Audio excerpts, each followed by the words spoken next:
Hello and welcome to Talking Aussie Books, a new weekly podcast shining a spotlight on Australian fiction.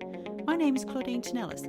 As a writer and avid reader, I love chatting about books. And in this podcast, I'll chat to authors, publishers and readers, giving you, dear listener, insight into what's hot on the Australian fiction scene. So if you're looking for your next book recommendation or just want to know more about Aussie fiction writers, this podcast is for you. Grab yourself a cuppa, sit back and enjoy. This week, folks, my guest is Cece. Adam is based in Adelaide, South Australia, and is the author of two highly entertaining, adventure-filled children's books, Wesley Booth's Super Sleuth, published by Scholastic, and The Extremely Weird Thing That Happened in Huggabie Falls, published by Text Publishing. Hi, Adam. Hi, Claudine. How are you? I'm very well, thank you. Thanks for joining me today. It's my pleasure. Great to be on the podcast. Indeed. You've been an extremely busy man in the last few years. Your first book was published in 2015 and The Extremely Weird Thing That Happened in Huggabie Falls was published earlier this year with more to follow. Tell me, what compelled you to begin writing kids' books? Good question. I've always loved writing for children. I think it stems from the fact that I still say all my favourite books are books I read when I was about 10 or 11 years old. Those are the books you read in those formative years, and so I think I've always wanted to write books for children ever since then. It's been sort of my lifelong dream. Indeed. Now, The Extremely Weird Thing That Happened in Huggabie Falls is the first in a series of three, with the next book due out in October of this year. Is that right? Yes, that's correct. 1st of October, The Unbelievably Scary Thing That Happened in Huggabie Falls comes out. Fantastic. So that's not very far away now, just a couple of weeks. It is. Depending when this podcast goes up, it might already be out by the time it goes up. Hopefully it will be. Now, I was wondering, could you tell listeners a little bit about the series?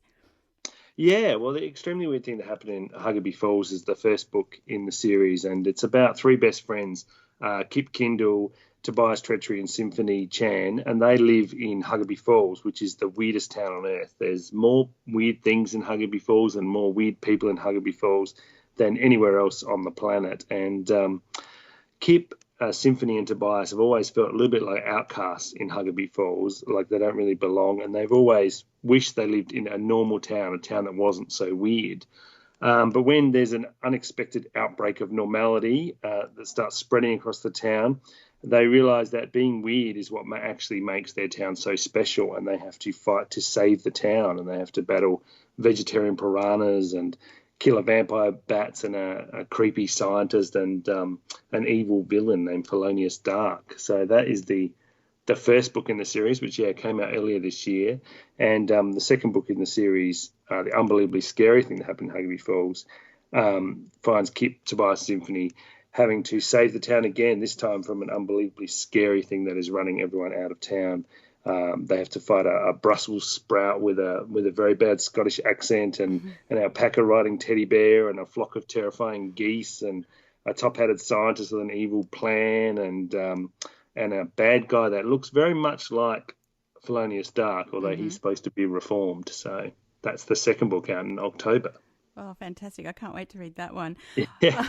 I absolutely loved your lead characters' names, Tobias Treachery, Kip Kindle and Symphony Chan. I mean, where do you come up with this stuff? I don't know. Well, in Huggabie Falls, everyone has to have a first name and a surname beginning with the same letter, which you may have noticed. Yes. So that's one of the many, many weird things about Huggabie Falls. I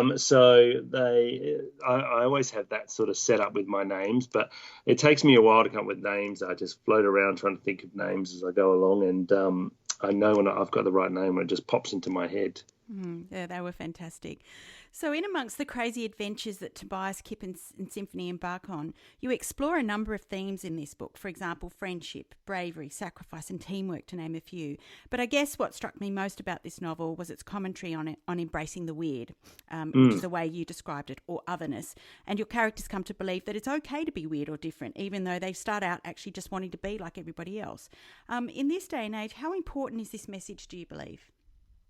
I think it's super important in this day and age. Yeah, it's something that I've always felt strongly about. So I'm glad I could write a book that has that message in it, because I think children are always worried about being weird, and I think it's important for kids to understand that everyone is weird. We're all just weird, walking around trying to pretend that we're normal. There's no such thing as normal, and you've just got to embrace the differences between people, because that's actually what makes people special. And if we were all the same and we were all, quote unquote normal, the world would be an incredibly boring place. So I think it's a great message for children to just embrace weirdness and celebrate weirdness.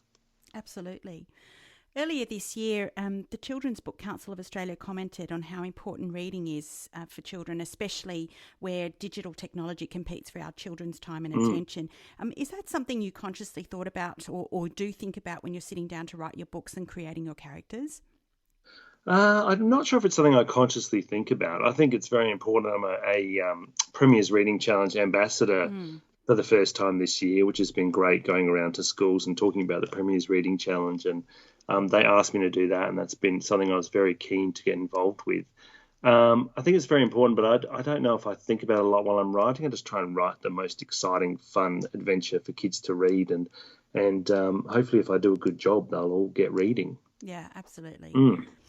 In your earlier book, and again with this new series, sleuthing seems to be high on the agenda for your characters.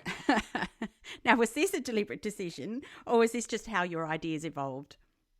Oh, I think I've always liked stories with a bit of a solving the mystery, a bit of a whodunit and behind the story. I just think that's a really good tool for propelling the story forward and keeping you interested in the story. And I always sort of gravitate towards books that have that in them. And so, yeah, I think with a lot of my books, there's some sort of mystery going on. They're trying to figure out who's done something or figure out what's causing something. And I just find that's something I enjoy reading. So, yeah, I seem to put that in a lot of my books. I'm only just realizing that now as more and more of my books come out, they all have that sleuth element to them. But, yeah, so it's just something I enjoy. So hopefully kids will enjoy it as well. Well, they must. I mean, I think, I've spoken to other authors on this podcast and said, look, crime and suspense, books are, some of the highest selling books here in Australia. So, it obviously resonates with a lot of people, and, kids just love that, the whole, that romantic idea of, kids going out there and, solving these mysteries on their own without the benefit of adult intervention, I think is, probably something that's appealed to kids for a very long time. So, Oh, definitely. I always love books where the kids know something the parents don't. I think children love that as well. They just love the idea that, they know something the parents don't. They can do something that parents don't, because their lives are quite controlled. So I think they like books where the kids have got all the control in the books and know what's going on. The parents are all clueless most of the time. So, yeah, I think they love that. Yeah, I mean, Tobias, Kip and Symphony are heroes in this story for all intents and purposes. I mean, they save the town. Yes, they do. And all the books they save the town. So, yeah, they're pretty important characters to the world of Huggabie Falls. Yeah, Indeed, if it was left to the parents and the adults, then Huggabie Falls would be doomed right from the start. So, yeah, it's good. Indeed, they're amazing. Now, it would be remiss of me not to mention that the extremely weird thing that happened in Huggabie Falls won the Text Publishing Prize in 2017. It did. A seriously amazing achievement. It was. It was a great moment for me when I got that phone call to say that I had won, and something I never expected. And it was incredible when Michael Hayward and the publisher from Text Publishing and Jane Pearson, the senior editor, rang me to tell me that I'd won. It was just, it changed my life, I've got to say. Yeah, I'm sure it has. So I wanted to ask you, apart from it being a life-changing event, how important has winning this accolade been to you as a writer and getting this story out into the world? It's been huge. Yeah, I think from Text Publishing's been amazing. Everyone at Text has been really enthusiastic about the book and the series, and so far they've sold it all over the world. It's coming out in Spain this month, and next month it comes out in the UK, the US next year.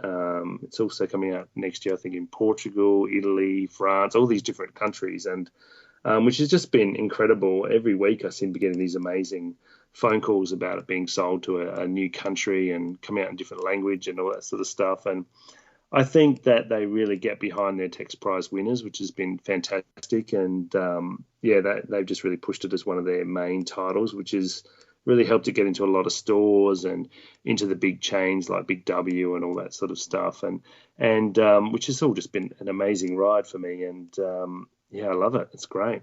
That's seriously brilliant, Adam. Mm. What compelled you to enter the book into the competition? Well, I had already got my first book published with Scholastic, Wesley Booth Super Sleuth, and I'd already sold a second book to Scholastic, which is actually coming out next year, called Twin Spin, which gives you an idea how long the publishing process is sometimes, because that was years ago. And but in the meantime, I was sort of thinking about other books, and I had a friend who wrote for Text Publishing and often sung their praises, said they were a great publisher. Her name was Vicky Wakefield, and she's a young adult author.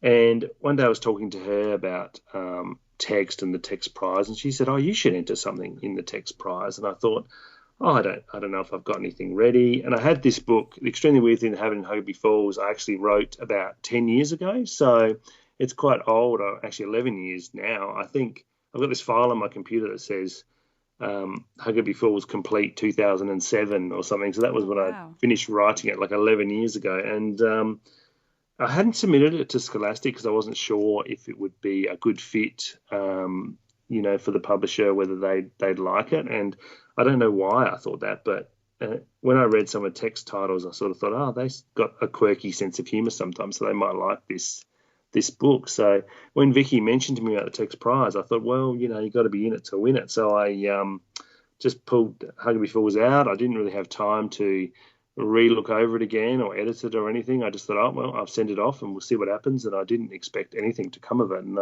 And then I won, which was just mind-boggling. Amazing. What a great story. Yeah, I know. I'd be impressed if it wasn't my story. I think I'm just still a bit in shock when it's my own story. Yeah, but it was great. That's brilliant. Now, highly celebrated Australian children's book author Andy Griffiths gave a fabulous testimonial for your book. He said it was, and I quote, wonderfully weird and lots of fun. Coming from such a master of the wacky and hilarious in terms of kids' stories, that's quite a compliment. Yeah, that was a big moment too. The Text reached out to Andy. They sort of had an idea they'd love to get a cover quote from a well-known author, and Andy Griffiths was at the top of their list, but he doesn't usually do cover quotes. I don't know if he's ever done cover quotes before. It's sort of something he doesn't do, and they sent him a copy of the book, and he loved it, and he sent me this big long email about all the things he liked about it, which was just such a surreal moment to get an email from Andy Griffiths, praising your book. And then he agreed to do a cover quote, which was a huge thing for the book and huge thing for Text in promoting the book. So yeah, I was just thrilled because he's amazing. Indeed, he is. How important do you think incorporating the silly and humorous in stories for kids?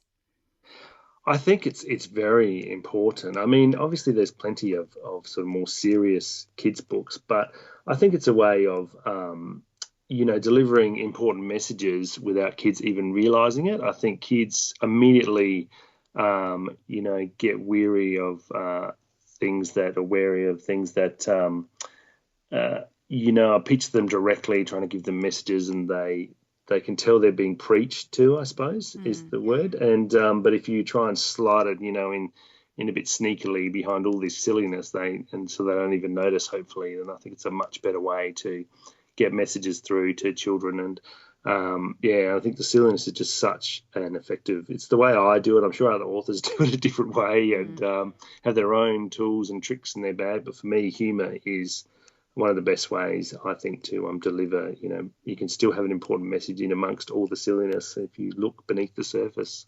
Yeah. So you have 2 children of your own, Adam, and what do they think of your books?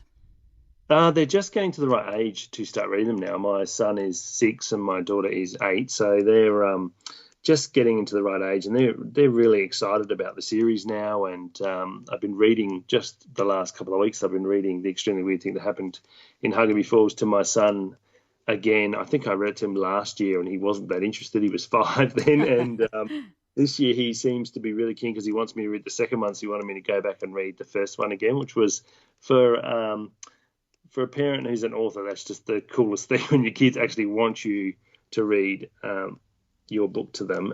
Was just amazing. And my daughter, she's right into it. She loved it. And she can't wait for Twin Spin to come out next year because it's about twin girls that have to swap places for a week, and so it's that sort of girly adventure that she's really looking forward to that one. And in my mind, that was a bit of my plan when I was writing. I thought Wesley Booth Super Sleuth would be sort of a boy book for my little boy, and Twin Spin would be a girl book for my little girl, and somewhere along the line, also Huggabie Falls has come along like a freight train, and that's just come into the mix as well. This 3-book series, so yeah, it's been really great. Fantastic. And you've just emerged from Book Week celebrations, traditionally a very busy time for children's authors. From your interactions with kids, what do you think is the most memorable take-home message about writing for children? About writing or reading or writing or... Yeah, anything, yeah. Oh, well, I get so much. I think that's one of the reasons I love writing for middle graders as well. They're sort of 3, 4, 5, year 3, 4, 5s, is they're still so enthusiastic about reading and writing, and there's so much enthusiasm and energy around Book Week, and you go into classes and libraries and it's just incredible. Kids are so into it, and I think that starts to, they say, you start getting into high school years and kids start dropping off and not reading as much. So I think that's the big challenge, especially with things like the Premier's Reading Challenge. We definitely want to focus on getting kids reading and being as enthusiastic about reading and writing into their high school years, where it often seems to drop off for a lot of kids. You're always going to have your percentage of still passionate readers and writers, but I want to really build up that passion and try and keep the momentum going right through into their high school experience. But yeah, for me, it's just amazing. I think that this age group that I write for is the funnest thing is going out and talking to kids, and they're just so enthusiastic. They treat you like a bit of a rock star, which is exactly the opposite to how you get treated at home and stuff. So yeah, it's fantastic. Oh, brilliant. What kind of questions do they ask you? They always ask. They're very interested in how much money you make. That's always what they ask. The commercial aspects of writing. They're always right into these days. Where do you get your ideas from? Is the classic question, and pretty much my presentation I've done to schools is all based around where you get your ideas from. And I tell them the story of how I first came up with the idea of Wesley Booth. I was sitting at home and I saw a lemon sitting on the counter, and I thought of this character that had a head shaped like a lemon. And if you look at the cover of Wesley Booth, you can see that his head is lemon shaped. And I just talk about the random spots ideas can come from. And I had no idea that years later that would turn into the book that would help me achieve my sort of publishing dreams. But so kids find that really interesting. They always want to know where ideas from and how you sort of build a story. They're very interested in the structure of stories, which I don't think I ever really thought about that very much when I was in primary school. But you can talk about how stories are pieced together and things like the hero's journey and classic sort of structures behind stories. Kids are actually quite interested in that, which is cool. Fantastic.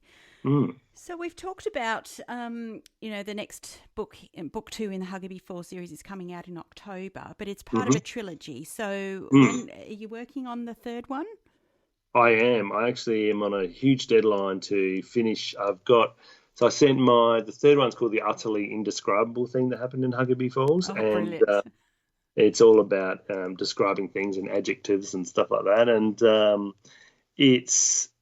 it's finished, but then I sent it off to my editor, and as any author would be able to attest, then you get back the huge amount of notes and stuff, and you got to go back and rework your story. So now I've got about 3 weeks now to get that done, and it'll be a lot closer to finish then, and then I'll do my final sort of copy edit. So that's very close, and that's to come out in about April next year. So I think it's April or May next year that one comes out, and Twin Spin with Scholastic will beat it by a couple of months. I think that's due about February next year. Okay. So yeah, it's been an exciting year this year with a couple of books coming out, and it's going to be equally exciting year next year with a couple of books coming out. But yeah, almost finished book 3, and then I've got to start thinking about what's next. So that's scary. Oh, I have no doubt that you've got some ideas already germinating there, and you won't have any problem coming up with what you're going to do next. I think that's a big problem authors have, is wanting to move on to their next thing before they finish their last thing. I think is a common problem. Bright, shiny idea that attracts your attention. That's right. Yeah, absolutely. Adam, if listeners wanted to connect with you or to learn more about your books, where can they find you?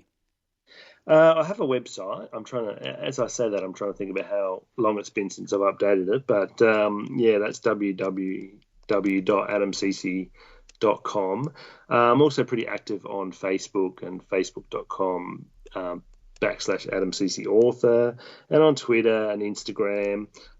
People can book me for school visits and library visits through Becky's Literary Bookings. I'm trying to remember I should have written down in front of me what her website is. I think it's beckysliterary.com.au, I think it's her website, where she books South Australian authors and illustrators to do school visits and library visits. So, fantastic. yeah, there's many ways online.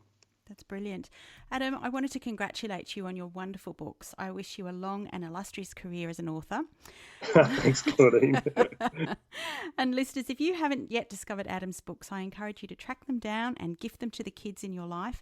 And don't forget to keep an eye out for book number 2 in the Huggabie Falls trilogy, due out in October, just in time for Christmas. Thank you again, Adam. It's been absolutely wonderful chatting to you today. Fantastic, Claudine. Thanks so much for having me. Well, that's a wrap, folks. If you enjoyed this podcast, please leave a review on iTunes or drop me a line via my Instagram @ClaudineTenellis or on my webpage, claudinetennellis.com. Thanks for listening. Until next time, happy reading.